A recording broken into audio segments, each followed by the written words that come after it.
اللہ رب العزت نے بے انتہا رحم کیا، کرم کیا، احسان کیا کہ مسلمان بنایا۔ فضل ہے اللہ کا کہ اس نے ہمیں اپنا دین عطا فرمایا، دین اسلام۔ اور جانتے ہیں اللہ کا جو دین ہے، دین اسلام، یہ اتنا خوبصورت دین ہے۔ اللہ کا یہ مذہب اتنا خوبصورت مذہب ہے کہ اللہ رب العزت نے اس دین سے محبت کی اور اس دین سے محبت کرنے والوں سے محبت کی، سمجھ رہے؟ اور دین ہمیں سکھاتا کیا ہے؟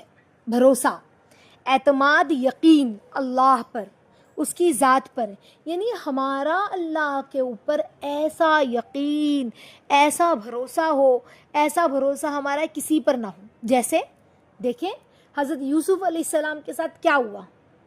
ان کے بھائیوں نے انہیں کنویں میں ڈالا، لیکن اللہ نے ان کے دل کو کیسا بنایا کہ یقین تھا کہ میرا اللہ مجھے ضائع نہیں کرے گا، سمجھ رہے ہیں؟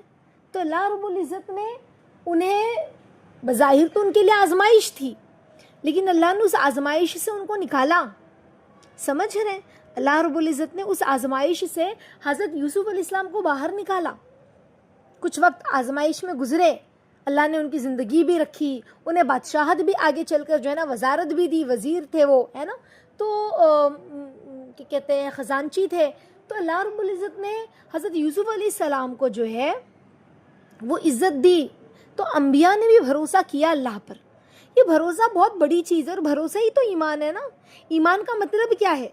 اللہ پر لا الہ الا اللہ پڑھ لینے کا مطلب کیا ہے؟ کہ اللہ کے سوا کوئی نہیں ہے، اسی پہ ہمیں بھروسہ کرنا ہے، اسی پہ اعتماد کرنا ہے، اسی کی طرف ہماری نگاہیں ہوں، اس کے علاوہ ہماری نگاہیں کہیں نہیں جائیں، سمجھ رہے؟ ہمیں بظاہر سامنے نظر آ رہا ہے کہ کام نہیں ہو رہا ہے، بظاہر ہمیں شکستگی نظر آ رہی ہے کہ اب سب کچھ لٹ رہا ہے، سب کچھ ڈوب رہا ہے، لیکن اس کے باوجود بھی بندے کو اتنا یقین ہو اللہ پر کہ اللہ آپ منصف ہیں، یا اللہ آپ مجھے ضائع نہیں کریں گے، بے شک آپ کی اس میں کوئی حکمت ہے، میں آپ سے راضی۔ تو اللہ یقین جانے، جب بندہ اللہ پر بھروسہ اور یقین کرتا ہے، اعتماد کرتا ہے، کیونکہ دنیا میں دیکھیں میری بہنوں بچیوں، دنیا میں ہم آئے ہیں نا، تو یہ دنیا جو ہے کھیل کا میدان ہے۔ یہاں پر اللہ رب العزت نے ہر بندے کے ساتھ، کوئی بھی ہو، چاہے دیندار ہو چاہے دنیا دار ہو، سمجھ رہے، چاہے عالم ہو چاہے جاہل ہو، اللہ رب العزت نے ہر ایک کے ساتھ آزمائش رکھی ہے، ہر ایک کے ساتھ آزمائش ہے، سمجھ رہے؟ تو یہ دنیا تو آزمائش کی جگہ ہے نا، آزمائش کی جگہ ہے۔ ہمیں اس دنیا میں رہتے ہوئے اللہ رب العزت کی ہر آزمائش پر پورا اترنا ہے۔ اللہ نے ہمیں یہاں بھیجا کیوں ہے؟ ہمیں چیک کرنے کے لیے، جانچنے کے لیے بھیجا ہے اللہ نے کہ میری بندی تو راضی ہے، یہ مجھ سے راضی ہے، مجھ پر بھروسہ ہے، مجھ پر یقین ہے۔ صحابہ کو دیکھیں نا، کیسا اللہ پر بھروسہ کیا صحابہ نے رضی اللہ تعالیٰ عنہم اجمعین نے۔ جنگ بدر سے پہلے ہم آتے ہیں، ہم دیکھیں صحابہ کو کہ صحابہ نے کیا کہتے ہیں، مکے میں جب اللہ کے نبی صلی اللہ علیہ وسلم نے دین کی دعوت دی اور صحابہ اسلام قبول کر رہے تھے مکہ میں، تو کتنی تکلیفوں کو برداشت کیا، چھپ چھپ کر اسلام قبول کیا صحابہ نے، لوگوں نے مارا، مکہ والوں نے، رشتہ داروں نے ستایا، سب کچھ برداشت کیا۔ حضرت خباب بن ارت رضی اللہ تعالیٰ عنہ کو کیسا مارا گیا کہ کہتے مجھے انگاروں پر گھسیٹا گیا، لیکن وہ یقین کیا تھا، اللہ پر بھروسہ کیا تھا کہ نہیں میرا رب مجھے ضائع نہیں کرے گا۔ میں اور آپ ہوتے ہیں، ہمارا جو ایمان ہے اس وقت، جس لیول پر ہمارا ایمان ہے، جو ہمارا ڈگمگانے والا ایمان، اللہ ہمیں معاف فرمائے، ان کا کیا ایمان تھا؟ انگارے پر گھسیٹا جا رہا ہے تب بھی یقین ہے اللہ پر کہ میرا رب کچھ تو دیکھنا چاہتا ہے، وہ مجھے ضائع نہیں کرے گا۔ حضرت بلال حبشی رضی اللہ تعالیٰ عنہ کو مارا جا رہا ہے، کوڑ پوری رات مارا گیا، مار مار کے تھک گئے وہ لوگ، چابک ہوتا ہے نا، اس سے مارا گیا، ہنٹر سے۔ جب 60 پڑتی ہے نا بہت تیز لگتی ہے، اب تو چابک وغیرہ جلدی نظر نہیں آتے، تو ہمیں شاید اس کا سمجھ میں نہیں آئے گا، ہمارے جو چارجنگ کیبل وائر ہوتے ہیں نا، اس وائر سے کبھی ہم سامنے والے کو کہ ایک وائر میری پیٹھ پر مار دے ذرا ہلکے ہاتھ سے، وہ ہلکے ہاتھ کا بھی وائر جب ہماری پیٹھ پر پڑے گا نا تو ہماری جان نکل جائے گی۔ پھر تو انہیں چابک سے مار رہے تھے وہ لوگ، جان لگا کر مارتے تھے، چمڑیاں پھٹ جا رہی تھی، زخم بہہ رہا تھا، خون بہہ رہا تھا زخموں سے، سمجھ رہے؟ اور پھر اس حالت میں بھی وہ کہہ رہے احد اللہ ایک ہے، تپتی ریت پہ گھسیٹا جا رہا ہے، لیکن کیا یقین تھا؟ اللہ اکبر. میرے لیے بولنا آسان ہے بہنوں، آپ کے لیے سننا آسان ہے. آج ہم ہار جاتے ہیں، شکست کھا جاتے ہیں. بہت ساری بچیاں ہیں، کسی کوئی مال کے اعتبار سے پریشان ہوتی ہے، کوئی شوہر کے اعتبار سے، کوئی اولاد کے اعتبار سے، کوئی کسی اعتبار سے، کوئی کسی کا اپنا چلا گیا ہے نا، وہ پریشان ہے. حالات آ گئے کہ اللہ میں ہی ملی تھی، میرے ساتھ ہی ایسا ہوا تھا. کسی کا کوئی معاملہ خراب ہو گیا، کسی کے ساتھ کچھ ہو گیا، بندہ ہمت ہار جاتا ہے. ہمت نہ ہارے، یہ آزمائش کی جگہ ہے، آزمائش کی جگہ ہے. صحابہ ہارے نہیں، ہارے نہیں، جمے رہے، ثابت قدم رہے. سمجھ رہے ہیں؟ ابھی بھی کوئی آسمان سے فرشتہ نہیں اترا تھا مکہ میں مدد کے لیے کہ ابو جہل کا ہاتھ توڑ دیا ہوتا. نہیں نہیں نہیں، ایسا نہیں ہوا تھا. صحابہ آزمائش سے گزر رہے تھے. پھر کیا ہوا؟ کیا ہوا؟ پھر جب ہجرت کی اور پہلی جنگ بدر آئی اور اللہ کہہ رہے ہیں سامنے لشکر سے لڑنا ہے، حالانکہ لڑنے کے ارادے سے نہیں گئے تھے.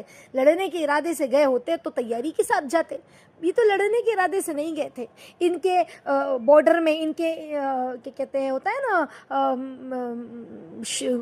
ان کا جو مدینے کا شہر کا جو بارڈر ہے، ان کی گزرگاہ ہے، یہاں سے وہ لوگ گزر رہے تھے. تو ظاہر سی بات ہے بھائی، ہمارے گزرگاہ سے گزرو گے تو پھر یہ تو ہر ملک کا رول ہے کہ ان سے لڑائی ہوگی، ان کے مال کو لے لیا جائے گا، ضبط کر لیا جائے گا. یہ ملک کا قانون ہوتا ہے، رول ہوتا ہے. تو وہی کرنے گئے تھے. لیکن کیا ہوا؟ جنگ، اللہ نے کہا کہ اب پہلی جنگ بدر ہے. اوہو، پراپر تیاری کے ساتھ نہیں آئے ہیں، لیکن اللہ نے جنگ کرنے کے لیے کہہ دیا. اب صحابہ راضی ہو گئے. ہم اور آپ ہوتے تو کیا کہتے؟ یا اللہ پاک کچھ بھی نہیں ہے. اب اللہ تعالیٰ نے ایسا بھی نہیں کہا ہے کہ کچھ نہیں اور کود پڑو میدان میں، ہے نا. ہم اور آپ، ہمارا اور آپ کا یہی ہے نا، ہمارا ایسے ہی یقین ہے نا. ہم تو ایسے ہی بولتے ہیں کہ اب اللہ نے یوں بھی نہیں کہا، اب دین اتنا مشکل بھی نہیں ہے. سمجھ رہے ہیں؟ لیکن جب اللہ کی چاہت اور منشا آئی تو کیسے کود پڑے. یہی نہیں، یہ بات ہے. حضرت عثمان غنی رضی اللہ تعالیٰ عنہ کے بارے میں آپ لوگوں کو بتلاؤں، بہت مالدار تھے، بہت مالدار تھے حضرت عثمان غنی رضی اللہ تعالیٰ عنہ. اور حضرت زبیر بن عوام رضی اللہ تعالیٰ عنہ، اللہ نے اتنا مال ان کو دیا تھا، اتنا مال دیا تھا کہ جب یہ ہجرت کر کے آنے لگے نا، مکہ سے مدینہ جانے لگے، تو ان کو روک لیا گیا. مکہ والوں نے کہا ہم تمہیں جانے نہیں دیں گے. کیوں نہیں جانے دیں گے؟ تو کہا کہ تمہاری اکانومی، تمہاری جو تجارت ہے اس سے ہماری مکہ کی اکانومی جو ہے، ہمارا مکہ کا جو تجارت کا جو وہ چیز ہے جو مالی اعتبار سے ہمارا مکہ ابھی تک ہے، تم چلے جاؤ گے تو مکہ کی اکانومی گر جائے گی.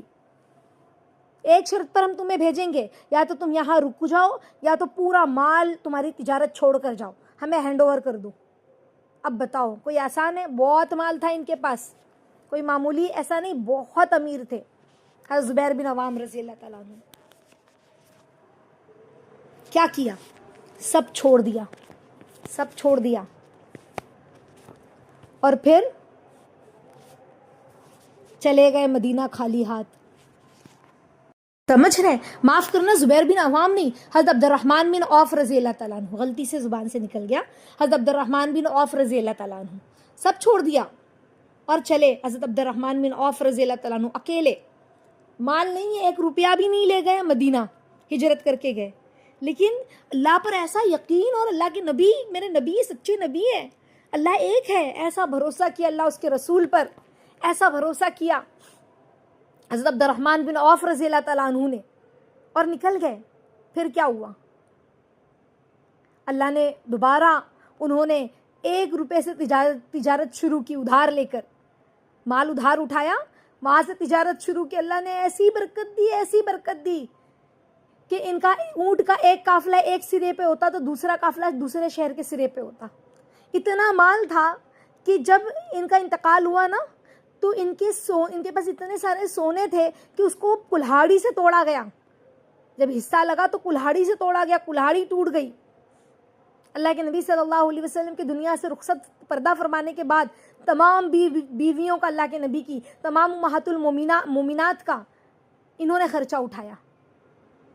کیا تھا، کیا بھروسہ تھا صحابہ کا. آج ہم ٹوٹ جاتے ہیں، ہم اداس ہو جاتے ہیں، ہمیں سمجھ میں نہیں آ رہا ہے اور اللہ کی طرف رجوع بھی نہیں کرتے. ہمیں ایسا لگتا ہے اللہ معاف فرمائے کہ کتنے لوگوں کی زبان سے سنا ہے کہ اللہ میرے ساتھ ہی ایسا کر رہے. یہ تو اللہ معاف فرمائے بولتے ہوئے بھی زبان کانپ رہی، لڑکھلا رہی کہ کیسے لوگ کہہ دیتے ہیں کہ اللہ نے میرے ساتھ انصاف نہیں کیا یا میرے ساتھ ظلم کیا یا ناانصافی ہے. استغفر اللہ. ہم اللہ پہ بھروسہ ہی نہیں کر رہے، اس سے مانگ ہی نہیں رہے، اس کی طرف دیکھ ہی نہیں رہے. دیکھیے تو صحیح، وہ دینے کے لیے بیٹھا ہے. دیکھیے تو صحیح، وہ ہمیں اگر ہمارا چھوٹا سا اللہ نے آزمائش کے طور پر لیا ہے نا تو اس سے بہتر ہمیں بیسٹ ہمیں دے گا، دنیا آخرت میں دونوں جگہ. لیکن بس بھروسہ کرنا ہے، اللہ پر اعتماد کرنا ہے اور بھروسے کے ساتھ چلنا ہے. ایسا یقین ہو، ایسا یقین ہو، اندھا یقین کہتے ہیں نا، ایسا اللہ پر یقین ہو. دنیا والوں پر اگر ہم بھروسہ کرتے ہیں نا کہیں وہ ہمیں ٹھوکر دیتے ہیں، کہیں نہ کہیں دھوکہ دیتے ہیں. ایک ماں باپ اگر اپنے بچے پر اعتماد کرتے کہ میرا بیٹا بڑا ہو کر میری مدد کرے گا، ہمیں دیکھے گا، ہمیں رکھے گا، تو وہ بیٹا ہی دھوکہ دیتا ہے. کوئی اگر اپنے مال پر یقین کرتا ہے کہ میرا مال ہے نا سب کچھ ہو جائے گا، میرا والد کے پاس اتنا سب کچھ ہے سب کچھ ہو جائے گا، وہ ایسا کچھ ہوتا ہے کہ جس مال پر انسان اکڑتا ہے، جس پر بھروسہ کرتا ہے، وہی دھوکہ دیتا ہے. وہیں سے ہمیں جو ہے نا ٹھوکر ملتی. کیوں؟ کیونکہ بھروسہ اللہ پر کرنا تھا، یقین اللہ پر کرنا تھا، نگاہیں اللہ کی طرف لے جانا تھا. ہم نے محبتوں کا مرکز کسی اور کو بنا دیا، بھروسے کا مرکز کسی اور کو بنا دیا، تو پھر ٹھوکریں نہیں ملیں گی، تھپیڑے نہیں ملیں گے. کہ رب کو چھوڑ کر کہاں دیکھتا ہے، کہاں دیکھتا ہے. اور اللہ کی قسم کھا کے کہتی ہوں کہ اللہ پر یقین اور بھروسہ کرنے پر اور اللہ کی طرف دیکھنے پر اور اللہ سے مدد مانگنے پر جو سکون اور اطمینان ہے وہ کہیں نہیں ہے، کہیں نہیں ہے. آ رہی بات سمجھ میں؟ کہیں نہیں ہے. تو ہمیں اللہ رب العزت کی ذات پر پکا یقین ہو کہ اللہ آپ ہی میرے کام بنانے والے ہیں، آپ ہی ہر چیز پر قادر ہے. میں کون سے واقعات سناؤں، کون سے قصے بیان کروں، کس طرح کون سی قرآن کی آیت کی طرف آپ کو بتلاؤں. اتنی ساری اللہ رب العزت نے ہمیں قرآن و حدیث کی روشنی میں بتلایا ہے، صحابہ کے واقعات میں، تمام اولیاء اللہ کے واقعات میں کہ کس طرح انہوں نے اللہ پر بھروسہ کیا اور اللہ نے کس طرح اللہ پر توکل اور بھروسہ کرنے کا بدلہ اور انعام دیا. ہم ڈپریشن میں جا رہے ہیں، بجائے اللہ پر بھروسہ کرنے کی ڈپریشن میں جا رہے ہیں. ڈپریشن علاج نہیں ہے.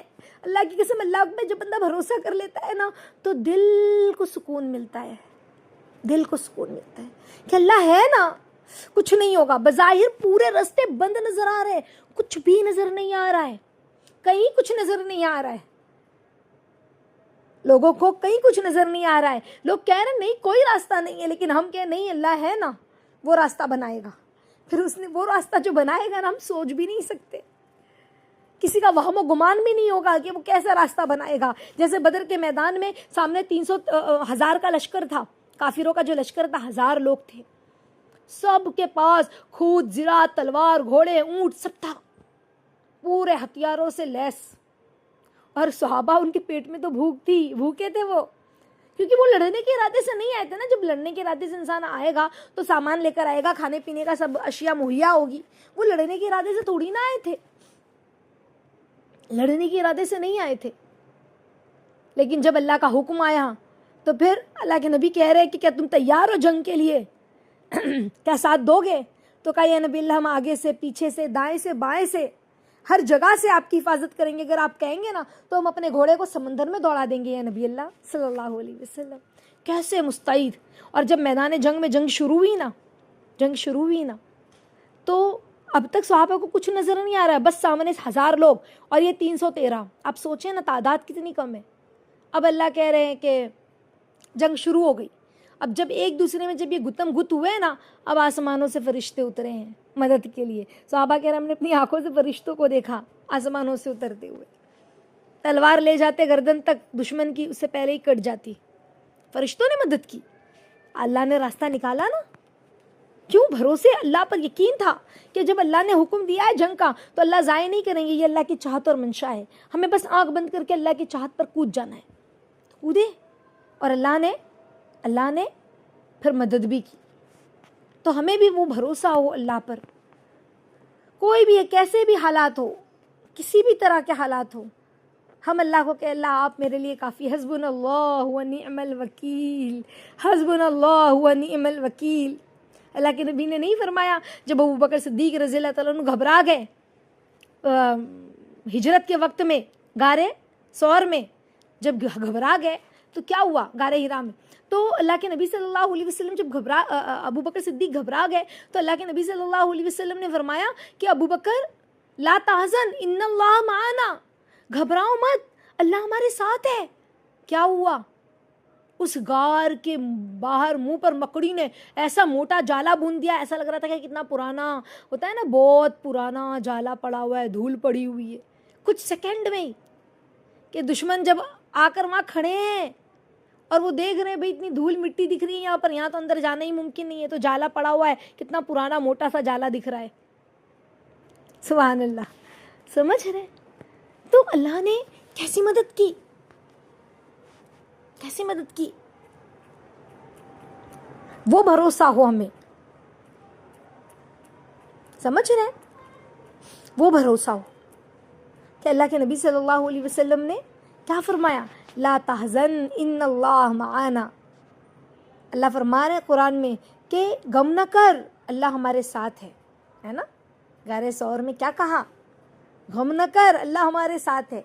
تو انشاءاللہ ہم بھی ہمیشہ اس آیت کو یاد رکھیں کہ اللہ ہمارے ساتھ ہے، اللہ ہمارے ساتھ ہے، وہ ہمیں ضائع نہیں کرے گا انشاءاللہ، وہ ہمیں ضائع نہیں کرے گا. تو ڈپریشن سے باہر نکلیں، اللہ پر بھروسہ کر کے دیکھیں. اللہ تعالیٰ ہم سب کو صحیح سمجھ، فہم، فراست عطا فرمائے. آمین یا رب العالمین.